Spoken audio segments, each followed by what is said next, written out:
स्वागत है आपका हमारे टारगेट सक्सेसफुल एकेडमी पर। आज से हम लोग देखेंगे क्लास 10 के basic question answer, sorry IMP question answer. Okay, जो परीक्षा में आने लायक है। ठीक है, तो जैसा कि जान रहे हैं कि 2 मार्च से एग्जाम है, सभी का फाइनल एग्जाम है 10th बोर्ड का। आप लोगों को ऑल द बेस्ट। आप अच्छे से मेहनत करिए, अच्छे से अच्छे रैंक लाइए। ठीक है, तो चलिए आइए शुरू करते हैं। सबसे पहला प्रश्न क्या है? ओजोन क्या है? ओजोन, जिसको ओजोन परत बोलते हैं अपन। ओजोन परत आप लोग जानते होंगे, ओजोन परत। ठीक है, ओजोन परत क्या है? देखिए, ओजोन ऑक्सीजन का एक अपर रूप है। ऑक्सीजन का क्या है? एक अपर रूप है। ओजोन का एक अणु, ओजोन का एक अणु और ऑक्सीजन के 3 परमाणु से मिलकर बना होता है। ओजोन का एक अणु और ऑक्सीजन के 3 परमाणु से मिलकर बना होता है। ओजोन का अणु सूत्र क्या होता है? O3। ओजोन का अणु सूत्र क्या होता है? O3 होता है। ओजोन परत वायुमंडल के बाहरी सतहों में पाया जाता है। ओजोन परत कहाँ पाया जाता है? वायुमंडल के बाहरी सतहों में पाया जाता है। ओके, जो पराबैंगनी किरण से हमें रक्षा प्रदान करता है। पराबैंगनी किरण किससे निकलता है? सूर्य से।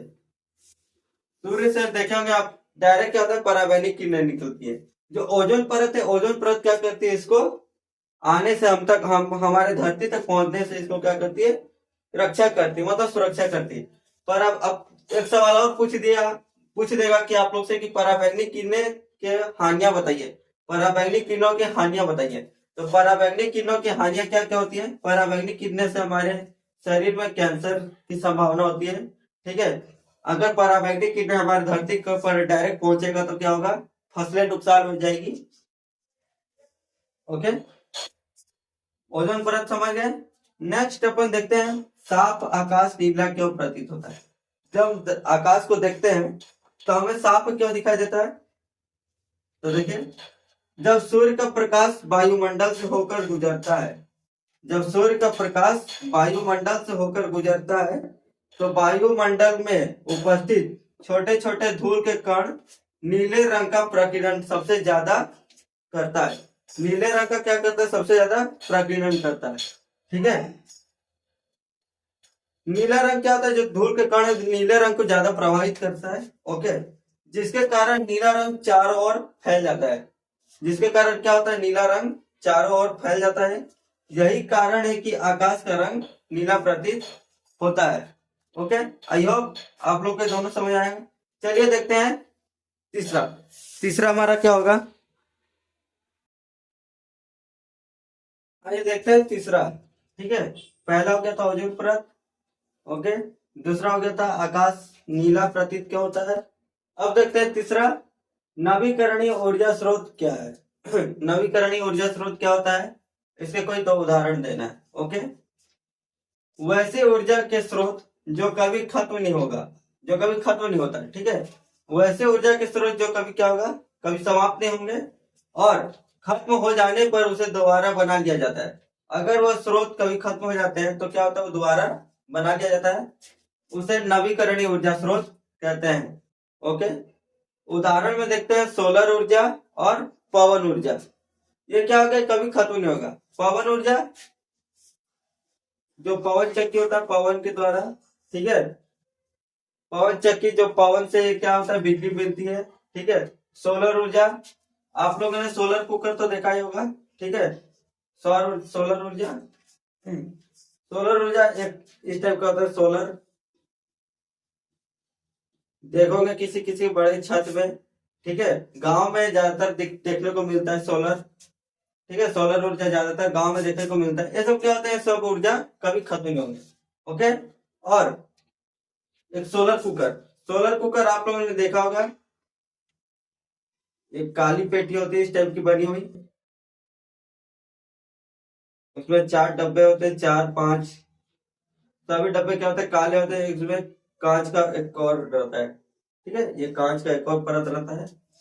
ये आप लोग देखे होगा। इसमें क्या होता है? जैसे हमें कुछ बनाना रहा तो गर्मी के दिनों में हम लोग क्या करते हैं? इसको, इसमें अपना इस जो डब्बे रहते हैं, डब्बे, इसमें अपना सामान डाल देते हैं, जैसे खाने पीने वाले दाल चावल, और इसको रख दिए और इस पेटी को बंद करके हम लोग धूप में रख देते हैं। तो 1-2 घंटे बाद क्या होता है, मिनिमम 1 घंटे का समय लेता है, वो हमारा खाना पक के क्या होता है, तैयार हो जाता है। ओके, चलिए नेक्स्ट देखते हैं।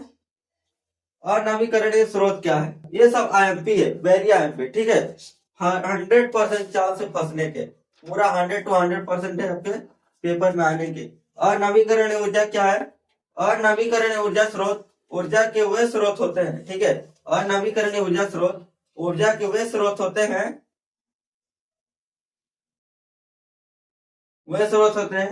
जिसका उदाहरण, सॉरी, जिसका भंडारण, मतलब स्रोत स्टोर करने का, जिसका भंडारण सीमित है, जिसका भंडारण सीमित है और वो आने वाले समय में खत्म हो जाएंगे, ठीक है। ऐसा देखिए, अनवीकरणीय ऊर्जा उसको कहते हैं, ऐसा ऊर्जा स्रोत जो क्या होता है, उसके भंडारण सीमित है, मतलब सीमित समय तक ही भंडारण है और आने वाले समय में क्या होता है, वो खत्म होने की संभावनाएं है, उसे अनवीकरणीय ऊर्जा स्रोत कहा जाता है। जैसे कोयला, पेट्रोल, जब ज्यादातर मात्रा में खुदाई होना चालू हो जाएंगे तो एक समय ऐसा आएगा कि क्या होगा, कोयला समाप्त हो जाएंगे।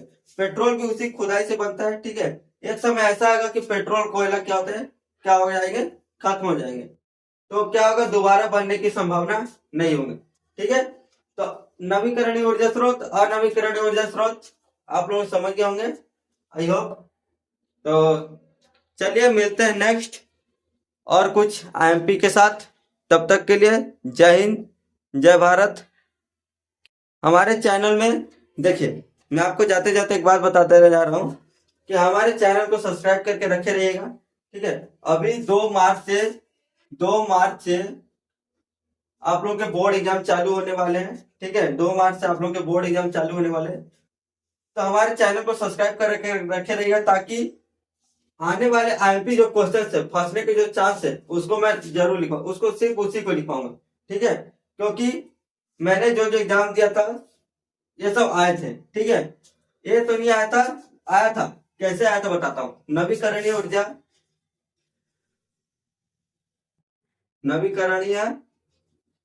अथवा अथवा में दिया था, अथवा में करके दिया था अनवीकरणीय, ठीक है।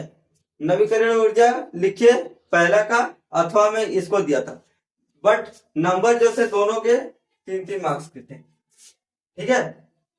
तो आप लोग क्या करिएगा, दोनों को तैयार कर लीजिएगा, ठीक है। तो आई होप, चलते हैं नेक्स्ट, मिलते हैं नेक्स्ट क्लास में। तब तक के लिए जय हिंद, जय भारत, अपना ध्यान रखिएगा।